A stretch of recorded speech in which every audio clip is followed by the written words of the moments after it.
All right. So nice to meet you, Quo. I'm CC. Wow. Hi, big fan. Dude, thanks, man. I love speed docs. Dude, it's the best. That's what I'm saying. All right. So let's see here. I'm trying to remember what your original story was. I think you said that you were on Speedruns Live back in like 2013-ish. Sounds about right. 2014-ish. And then 13. you somehow stumbled across Pokemon Snap. Is that right? Yes, but it wasn't on Speedruns Live. I think the first run that I saw was on SDA, because there was no speedrun.com back in the day. Right. And yeah, I just looked through it. I'm like, wow, that's cool. I wonder if I can do that. And then I did. And then you did. And here we are. And here we are. Whenever you first joined, was there much of a community? Because this would have been, I think, some of your earlier runs, or I think 2014. Yeah. Yeah, summer of 2014. So almost 5 years. Wow. But yeah, community. Who was around back then? Was Karma's around? Karma's had actually quit by the time I joined, but he was there and his left. world record at beginning of 2014. Yeah. And so then he then quit soon Game after. Fan Dan would have been around. Yeah, so Game Fan Dan was around. None of the other more prominent figures were around, but there were a bunch of other people. AJ Johnson was there, Jer Crow, Little Square, Area 51. Oh yeah, forget about all the little people, not the top runners. Yeah, no, a bunch of people were around. So yeah, there was definitely a community. We had our Skype group because Discord didn't exist. It was a good time. It's weird how this is kind of a tangent. It's kind of weird how people kind of drop off from the community, but I get it. But at the same time, it's like I've stuck around for so long; it just seems natural to me to stick around for a long time. Yeah, but I don't know. Maybe I'm just weird. Yeah, different strokes for different folks. Indeed. Okay, so then you got your first record. It was mid to late 2014. I'll have to pull up the October 2nd, 2015. Yeah, 2015. Yeah. Oh wow. Yeah, so I joined in 2014. I was there when Dan got his record, and that was late. Or was it mid 2014? It was late 2014. I thought it was mid 2014 as well. Okay. Yeah, no, it would have been late 2014, and then he bopped it down a few months later in early 2015, and then I got it like 9 months later after that. So Dan had his 2130 for a while when I got the 2122. Okay. When you started running, what was sort of like the new tech? Like what were some of the new tricks that people were working out and stuff? Oh, or was it sort of just like getting better at not sucking? Yeah, I mean, pretty much. So let's see. So Karma's had his 2139, and no one else had sub 22 at the time. Dan would have been the second person, but only after he switched to Japanese, and then he got the record on like his first run, which was funny. But yeah, so I guess most of the tech was just at that point was not being bad. Beach points were rough at the time as they are now, so something like that was obviously something they had to work on.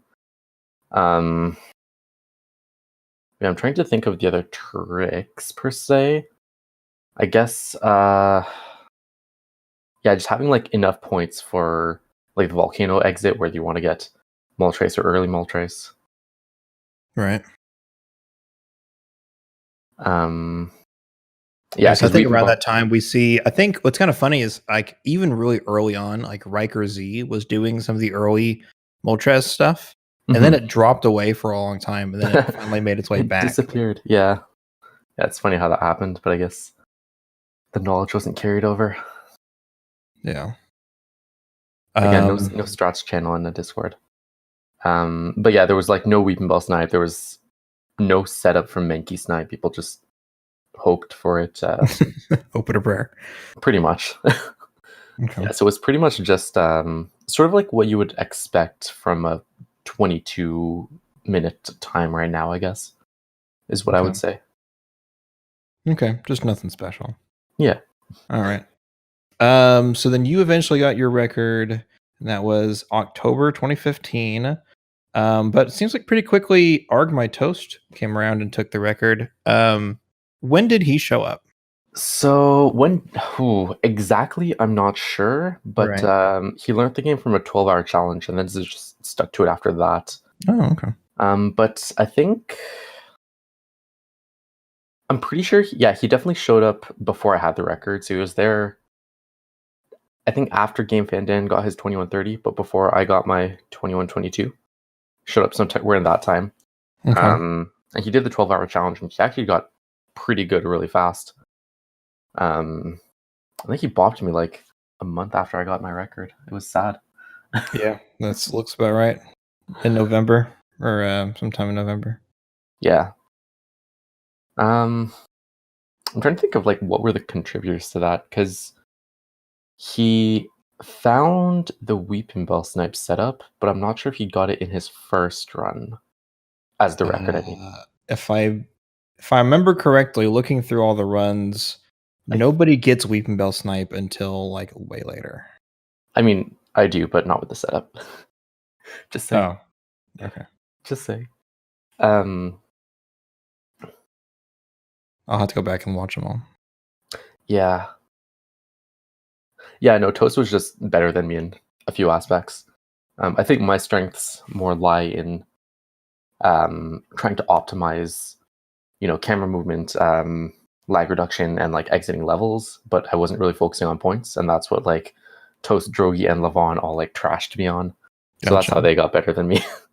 Because I'd be taking like 2 picks in Valley, and that's where they would save their time. Yeah. It's tough, man. I mean, you've definitely come into your own right about getting points. You're really good now, but like Drogi is a high score runner. I don't know about Toast. I don't know if he does high score stuff or not. I don't think so. Yeah, but yeah, people kind of focus on different areas, and sometimes it gets better results. Yeah. Okay. That it does. Were you focusing on Snap for like 2016 and 2017? Because you don't have the record, or you have the record in 2015, and then you're kind of trailing behind until your 2017, 2050. Yeah. What was going on there? So I believe that. So I had stopped doing Snap. I probably switched to a different game for a while. But I think I came back when the Wii U version came out, the Japanese one, that is. And I played on that one, and then we realized that it wasn't actually, legit version. So that was a bit of a bummer. I just realized I had the world record at some point. Oh, whoa! Ah! It might have been because your Japanese record was invalid. Probably, yeah. Yeah, because that was one of the first Wii U I runs. get the feeling, yeah, because there's no way that I would have beat your time. It would have been that your run had to be invalidated. Yeah. Yeah. That was a shame. But never again, because the real Jap Snap is here. So I've been told, but it's been a few months and I'm still waiting. Yeah, I know. I am as well. I'll talk to Rizu about it because I know that he's like, dude, it works. We did it, boys. And I'm like, oh, cool, share it. And he's like, nah. And he won't even get the record. Oh man, it's terrible. He doesn't even stream. It's sad.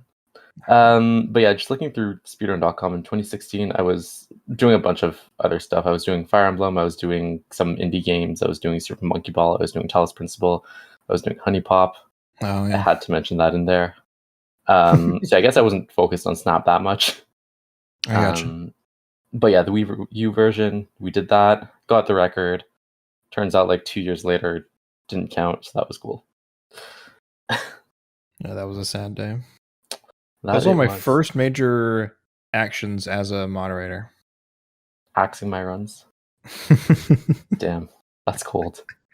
Yeah, like, okay, you be a mod CC, and then I'm like, okay, first and foremost, I don't think Will's run is legitimate anymore. These runs, I gotta go. That's just the funny thing is, wasn't it? Or was it 2? With any percent 10, 100%. Oh, that's true. Yeah. But like I had pointed that out like a year and a half earlier, and no one cared. And then I'm like, okay, well, whatever. They'll stay there. No one no one bothers with Wii U anyways. And then it's like, oh, okay. Yeah, rest in peace, Wii U. F. But yeah, that would have been 2016. Because at that point it was, I think Toast had come and gone by that point, and it was really Drogi and Levon doing their back and forth for a little bit. And I was still like somewhat active, but not nearly as much as I was, or as I have been recently, or as I was in the past. Okay. So Levon was the first person to break the 21 barrier. On N64. Yeah, on N64. That's correct. Sorry. On a legitimate version.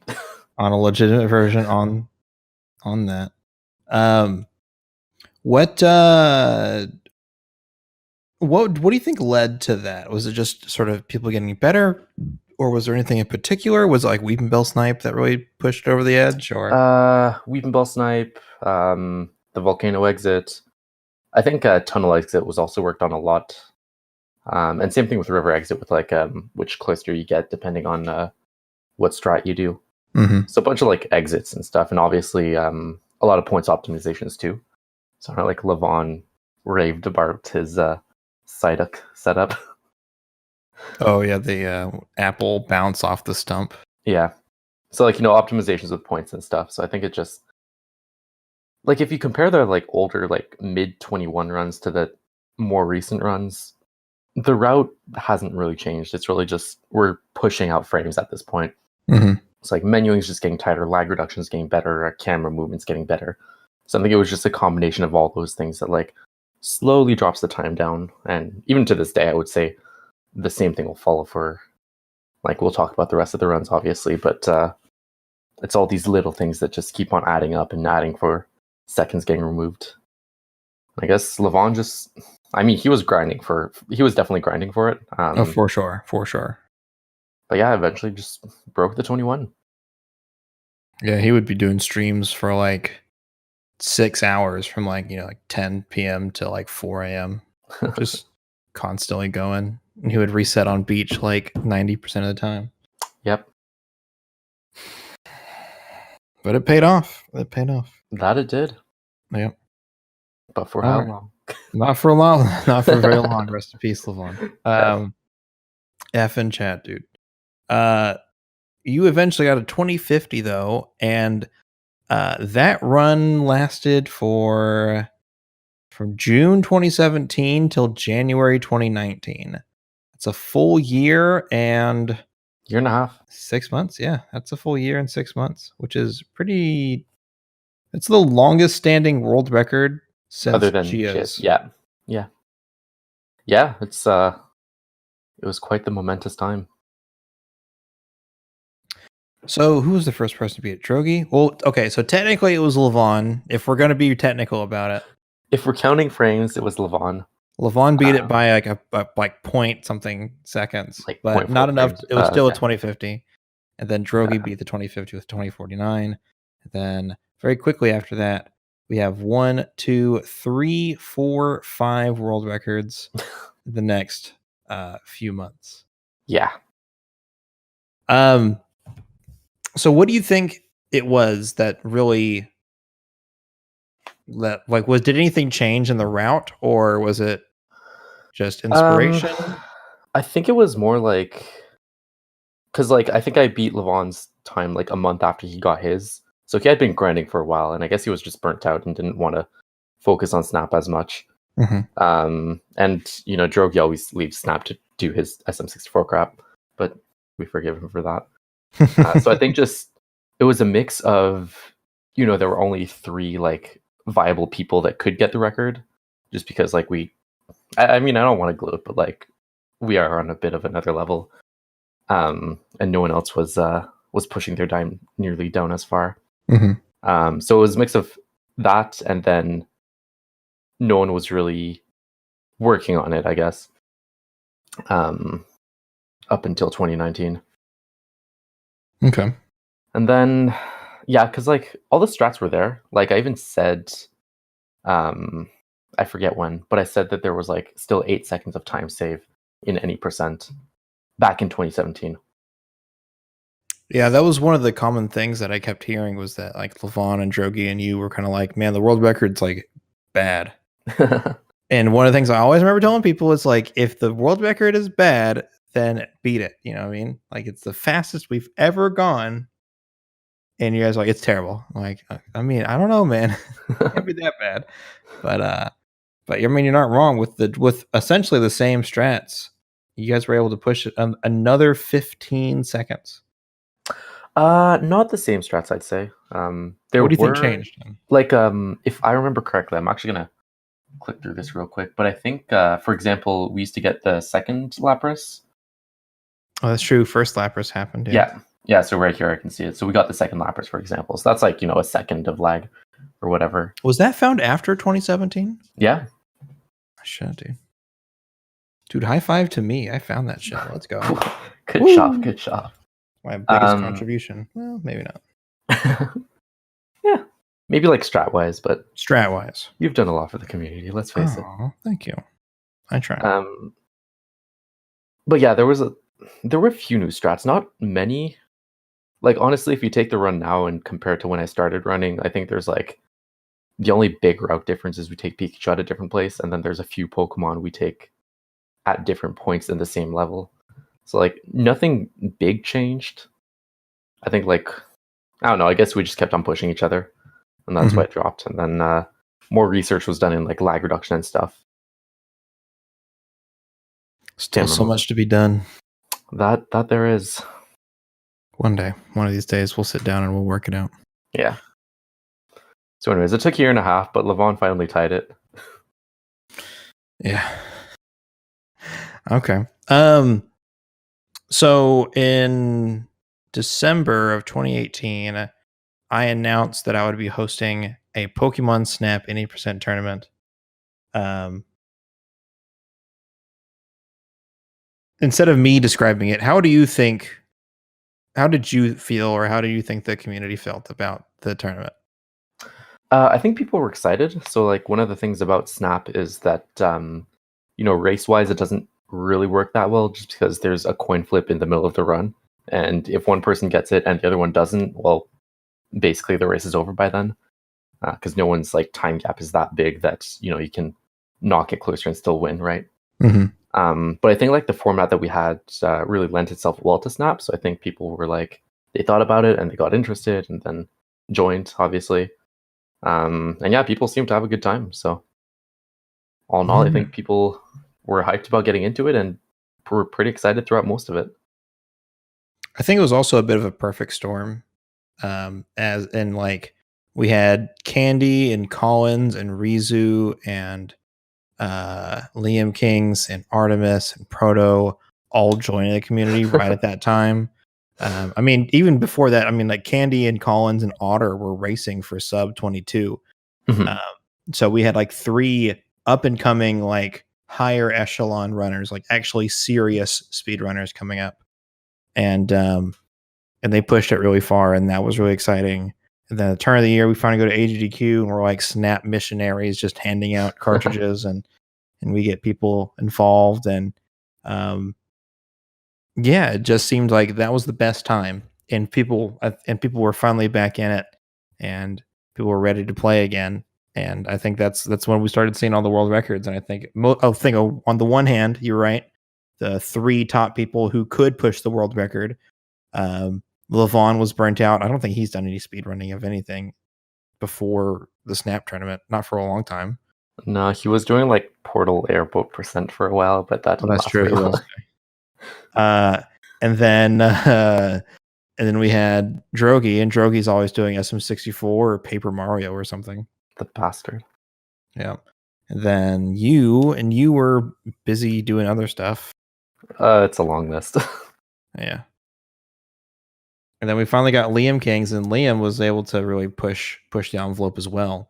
Could you maybe describe Liam Kings to me, or like his run? His run or him? Not like him personally. Like, oh yeah, he's a nice guy. No, I mean like I mean, we're not entirely sure if he's human or not. So like, there's that. Yeah. No. Yeah, Liam just like like I taught him like the beginner strats at AGDQ, and by the end of AGDQ, it's like, okay, he's like ready for the expert strats almost. Mhm. He learns really fast and he can apply it in runs really like efficiently. And I guess, that's his strength. I mean, that's why he's as good as he is in SM64, and that's why he got as good as he was in Snap. Mhm. Yeah, it was strange. I remember seeing like he had literally never played the game before, and he was playing a little bit, and I'd be like, "Oh yeah, like you want to do some lag reduction here, like or just I was teaching him like as if he was a regular person, and I'm like, okay, well, this is your first time. He's like getting like a 26 on his run. I see him like with a little phone timer going. Yep. I'm like, okay, 26, let's go. Like that's good PB. It's Like, it's good. acceptable. Good Yeah, beginning time. I'm trying to be like encouraging and stuff, and then like that by the end of the event, he goes home and he starts posting times of like 21s, and then eventually he beats the 21 record or the 21 barrier. He's in 2050s now. And then all just insane. Yeah. Okay. Yeah, that was really surprising. Always surprising. And then after the tournament, though, you kept pushing. The tournament ended sort of, I forget when it ended exactly, but it was like mid-April. And then No, end of March, I think. was it end of March? Ooh, That sounds right. Yeah, no, definitely end of March. That sounds right. Then let's see here. I'm trying to look at the dates here. So then after that, yeah, because the timeline Liam was gets February. Oh, Yeah, sorry. Liam gets 2040 in February, and then you get the 2035 in April. Yes. What were we going to Or say? well, we're missing a few times in there. I know that you had the 2038. Yeah. That was not recorded. Yeah. Rest in peace. Yeah. Was there another record that I don't know of? Okay, there was the 2050 tie. There was the 2049. I got the 2045. Mm-hmm. Then Jorgi got the 2043 in the tournament. Yep. Then Liam got the 2040. Then I tied the 2040. Then there was the 2038. And then the 2035. Did you post the 2040 to the leaderboard? Yeah. Huh. Why did I not notice? Okay. I'll go double check. I mean, I'm pretty sure you're the one that verified it. I probably did. I'm just dumb. View obsoleted runs. Yeah, you're the one that verified it. Okay. I just forgot then because I'm stupid. Yeah, and it was a tied record for I guess a while until I got the 2035. Gotcha. So that would be after the tournament. You just wanted to keep on grinding, or? Yeah, so I tied Liam with a 2040, and it was like a 2040 and 2 frames. And like my goal at the time was a 2039 for 2 reasons. First of all, that was the next milestone, first of all. But second of all, when I started, the record was 2139. So I thought like, oh, if the record can drop like a minute, I'll feel like good about that time, Like that was my goal. Right. And it's like I'm 3 frames off. I lost 5 seconds at Mew. Like how hard can this be, right? Mm-hmm. And yeah, I got my 2038 like 2 weeks later, and I was like super excited. And I don't remember a time in my life that I've been so excited to like so sad in a short amount of time, because I realized that my recording program was not recording. So that was not a fun time. That's a yikes for me, dog. Yeah. Yeah. Oh, man. Yeah. But yeah, I don't know. I was just I had my goal there, and I was motivated to do it. And it's like, okay, I got this time once. Like I can do it again. So. I gotcha. Yeah, I can't speak to the magnitude of that, but at the same time, I remember at AGDQ 2018, Lemon and I were doing 2P1C, and we beat the time that we have now. It wasn't by a lot; it was by like 10 seconds, but he wasn't recording, And I'm like, yes, we got a better time. And we're like high-fiving. And we're like, yeah, man, this is great. And we look, and Lemon goes, uh-oh. I'm like, what is it? He's like, CC, you're going to be mad. I'm like, That's what it. did you do? He's like, I didn't record. God damn it. That's... Yeah. It is what it is, though. It is what it is. It's probably for the best, though, because you ended up coming back and you beat it by 3 more seconds. So you pushed the record another 5 seconds. You know, so it's like you really knocked it out. And it's like, okay, now we can put it to rest. Now it can put a bookmark in this one for now. That's right. And you can lay it down. To be fair, though, after my 2038, I did do quite a bit of research and like lag reduction in a few different places. So I think there's like 4 seconds of lag reduction saved between the 2 runs. Wow.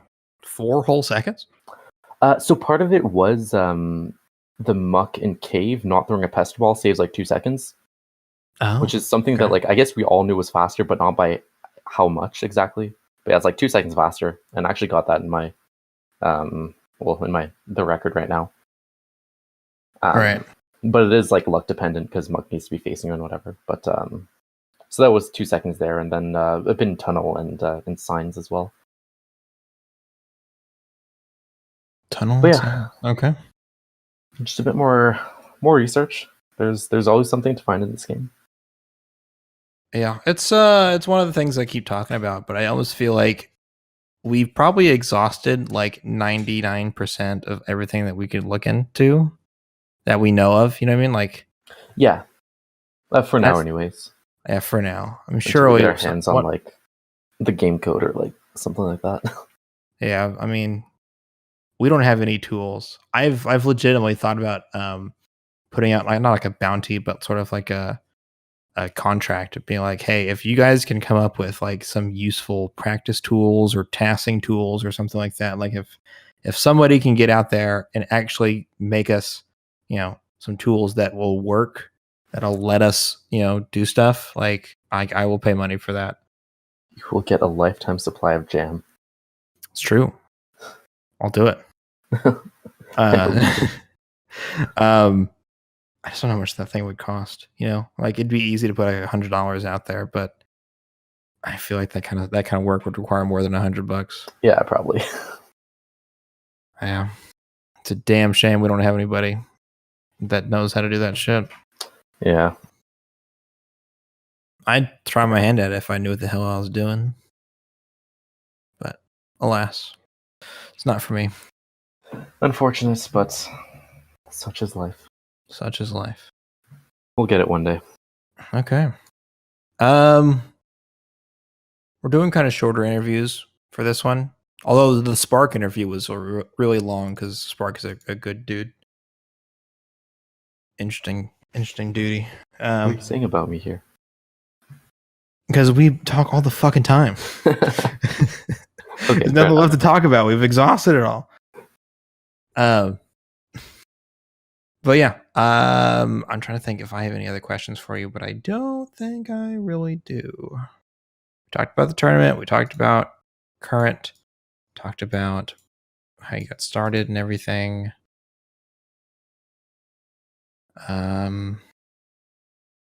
Yeah, I think that's it. Okay. All right, well, thanks for staying up late. Although, I think you said you just got out of work, so. Yeah, pretty much. This is like the second time in a row I stay up till 4 a.m. for Snap. Jesus. Yeah, there you go. The bingo all right, let's go ahead and end this thing here. So. All right. Shout outs to Dan.